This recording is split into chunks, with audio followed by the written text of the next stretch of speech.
Hi everybody and welcome to episode 4 of DPSI with me, Aggie. Before we move on to today's topic, which is going to be how to prepare to exam in terms of time and what considerations are important before you actually pay for your registration and decide that you want to sit the exam. But I would like to first do a short recap of last week's episode.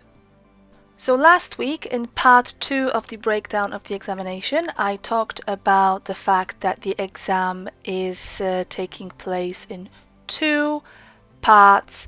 So first you sit all the oral units, and then a week after you sit the written translation units, Unit 4 and Unit 5.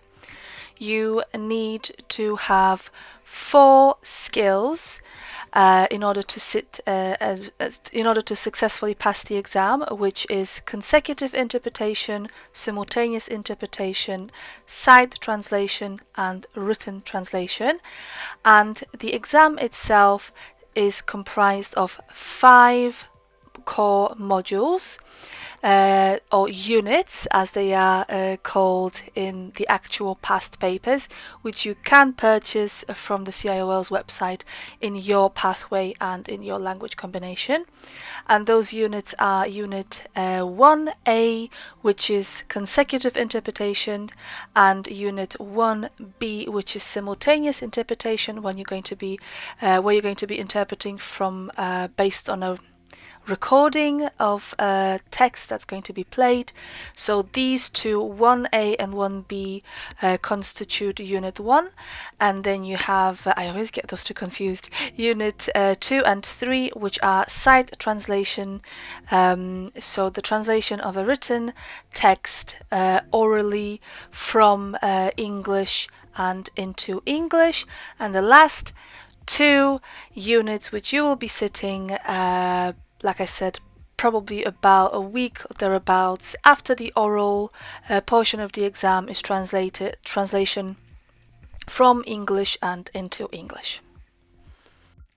I would also like to introduce 2 new segments, which is news. So any interesting developments in the world of public service interpretation, and also any free resources that I believe would be useful for your preparation for the DPSI.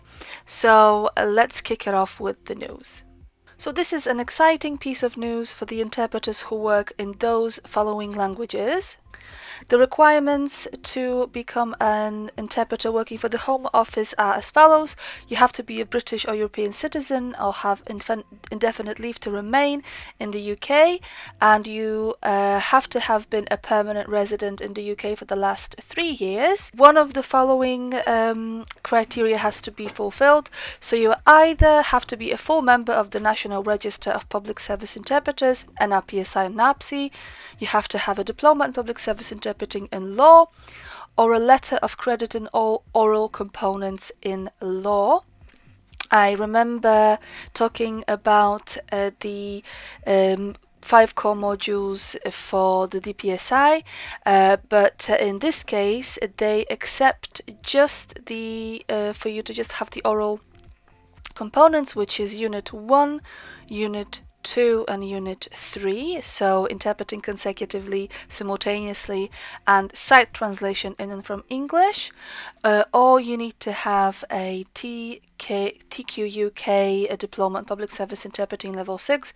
I will be talking about different providers of the DPSI. The things are changing, so I'm not going to discuss it just yet.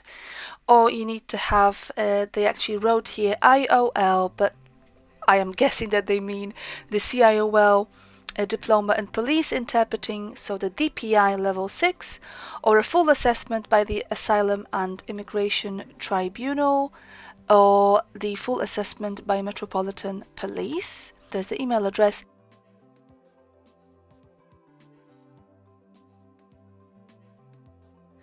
So let's say you have made a decision that you want to enroll on a course preparing you to sit the examination, or perhaps you have a community of fellow linguists who will be supporting you in preparing, and you might be even learning together, or you have found yourself a study buddy and you've collected the materials in order to prepare for the exam. Here's where the really important part comes in.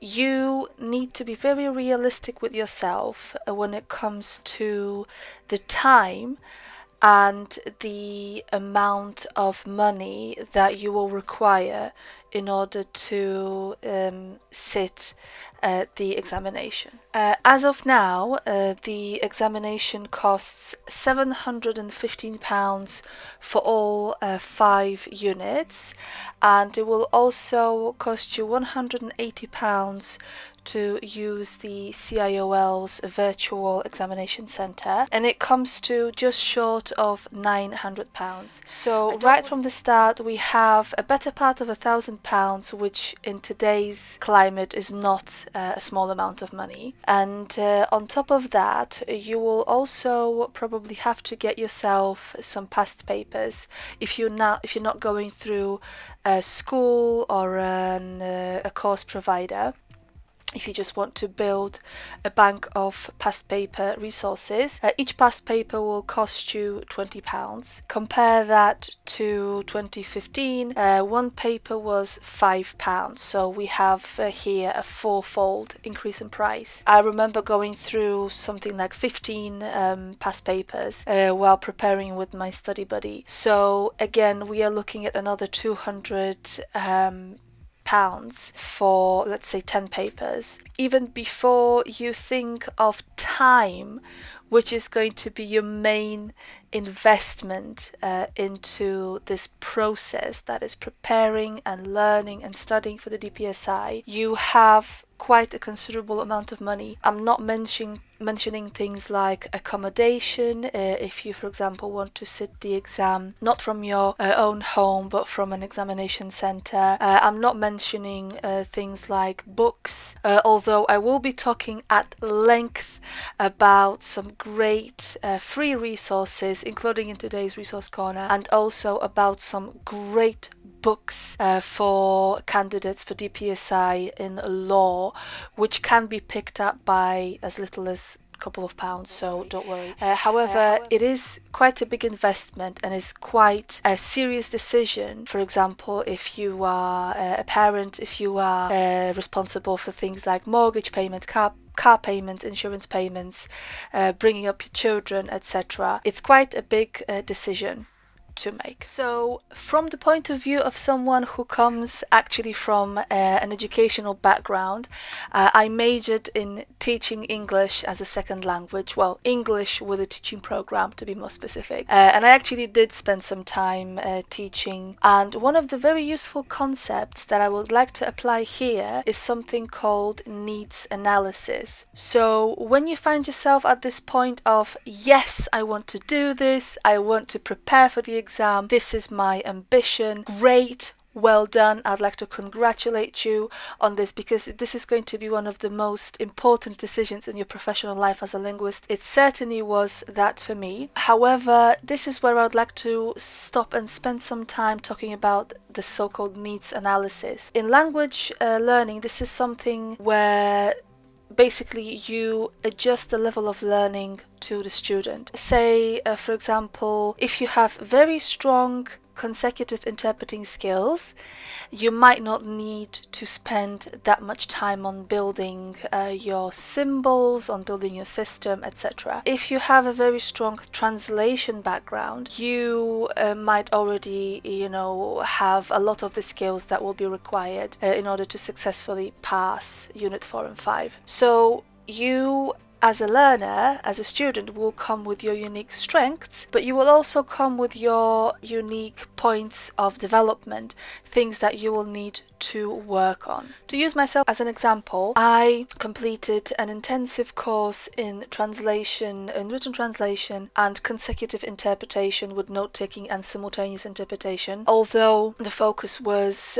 conference interpreting. This is back in Poland. So before I enrolled on a course to prepare for the DPSI, I already had those core skills. Not so much site translation, but also before I started preparing for the DPSI as a freelance linguist, I was carrying out a lot more written translation assignments than oral interpretation assignments. So this is where my strength was. And for me, during preparation for the DPSI, the biggest task by far was gaining the actual knowledge of the subject matter, the legal system of England and Wales. So going back to the concept of needs analysis, I would very, very strongly recommend that you turn to an examination centre and go through an assessment. This will help you pitch your learning and pitch the amount of time that you will spend on studying to your needs to give yourself the best chance of passing. I want to repeat the point that I made in one of the first episodes. DPSI is not an easy examination. It's quite demanding. It's quite a big challenge. Don't want to lie to you, but I believe back in 2014 the pass rate was just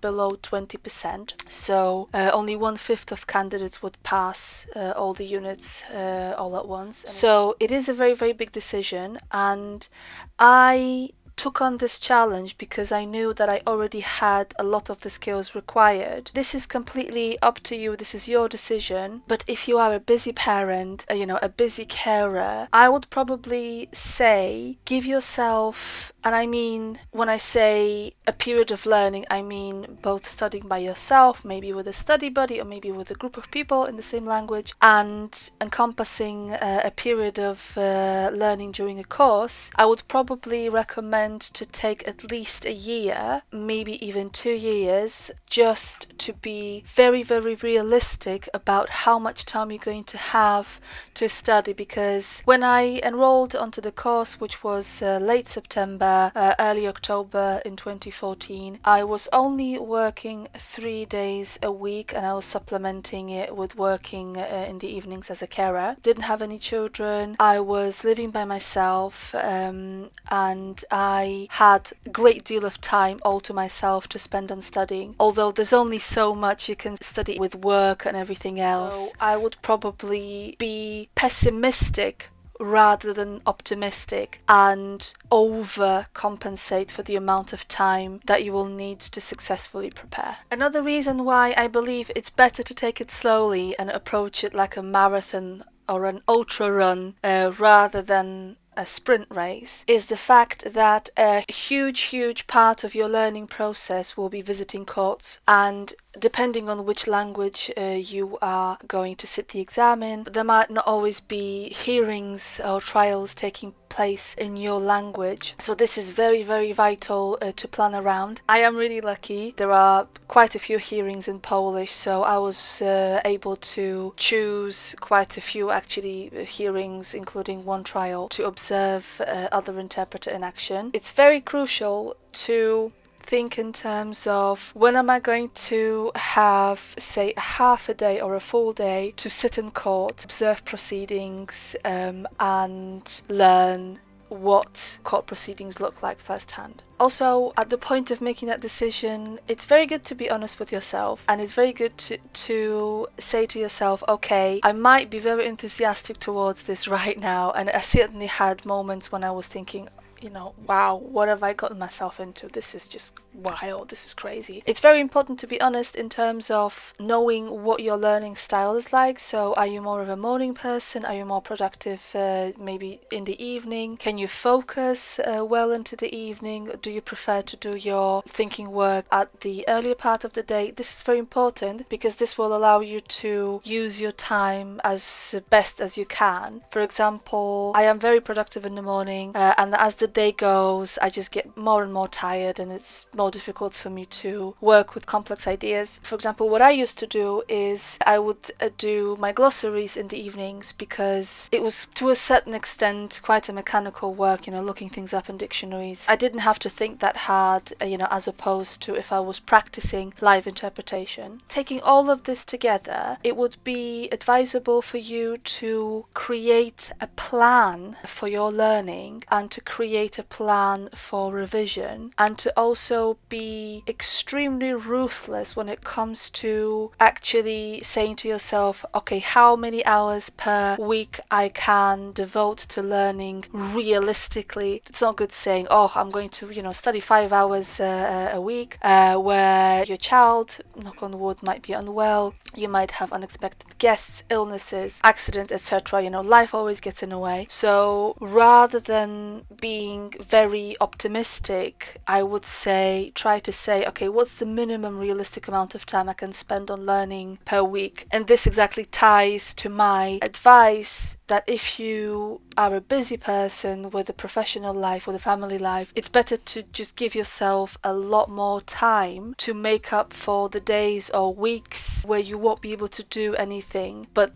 at the same time, this won't make you fall behind your schedule. Also, as a former teacher, I can testify that doing learning in small chunks is a lot more effective than sitting and cramming everything all at once. If you do 15-20 minutes of interpretation practice per day consistently, well, it's going to be a lot more effective than, say, sitting and doing a couple of hours every couple of weeks, because learning is a cumulative process and it's a continuum. The more you do it, the more consistently you do it, the better effects you will achieve. You could do something like a plan of, say, a couple of hours in small 20-minute chunks, and making it so that it doesn't become too onerous with your other duties. And last but not least, my advice that I would give to everyone who is going to prepare to this exam is to make sure that you build in leisure activities and relaxing time. This is again going back to overplan rather than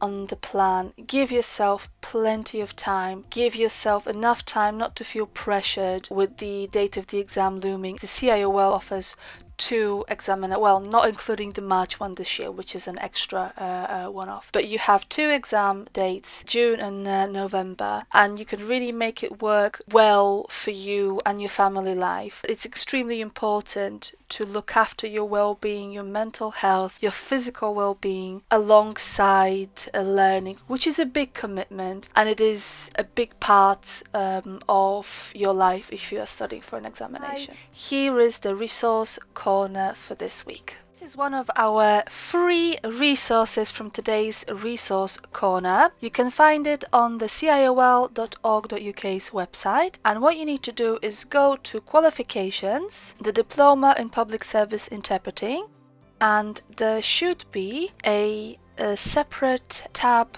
called Stay Up to Date with All Things Languages. So you can click on that. So you can sign up to a non-member newsletter email list. So for those of you who are not members, there are certain CIOL events which can be accessed by non-members. Put your name in here and your last name and your email address, and you can receive their newsletter about different interesting events and training opportunities. Another great resource that you can access for free is the DPSI online community.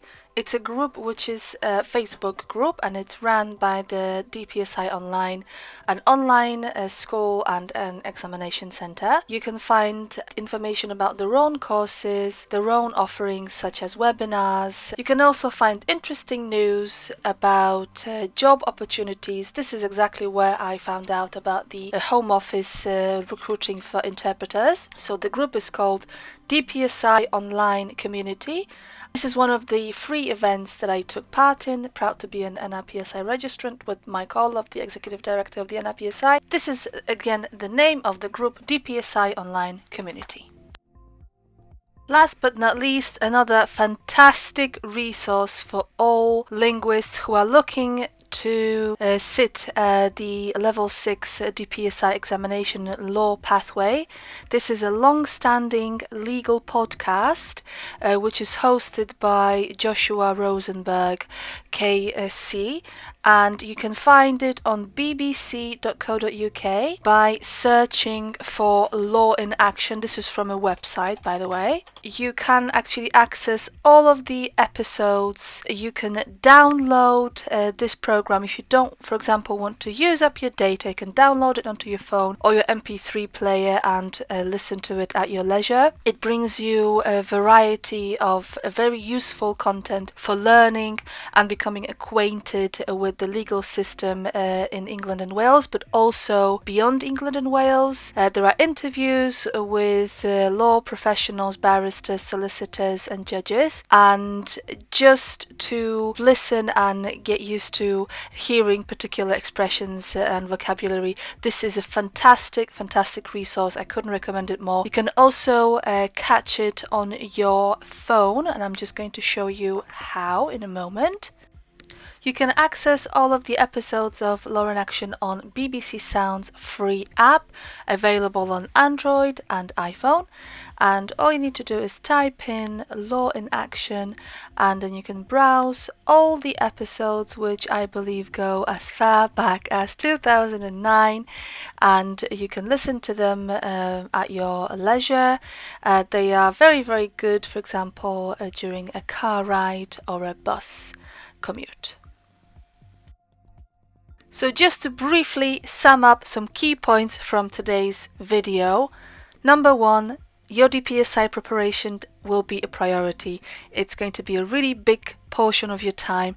Make sure you give yourself enough time to prepare without hurrying, without worrying, and without pressuring yourself too much.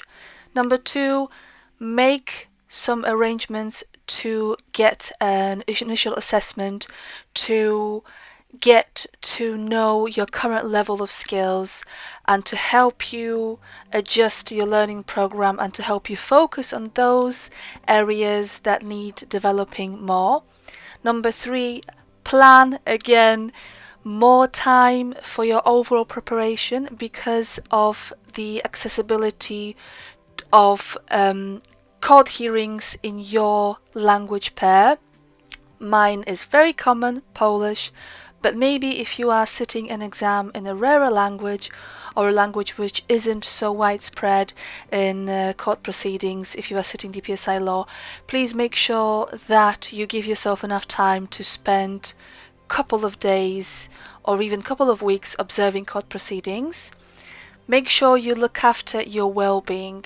So apart from setting aside that amount of time to study, revise, enroll on a course, whichever, make sure you incorporate enough time for relaxation, for meditation, for ways of releasing stress and looking after yourself. Make sure that your overall learning period has enough buffer time to make up for maybe lost days or weeks, holidays, religious celebrations. This is very important to have that buffer time to allow you to prepare yourself in a way that's not going to be too onerous and in a way that's going to be enjoyable, because it's about enjoying yourself, it's about learning, growing, experiencing new things, and it should be an enjoyable process, not a chore, and especially it shouldn't be too much of a pressure on your family, religious, business, social life. So that's all for today.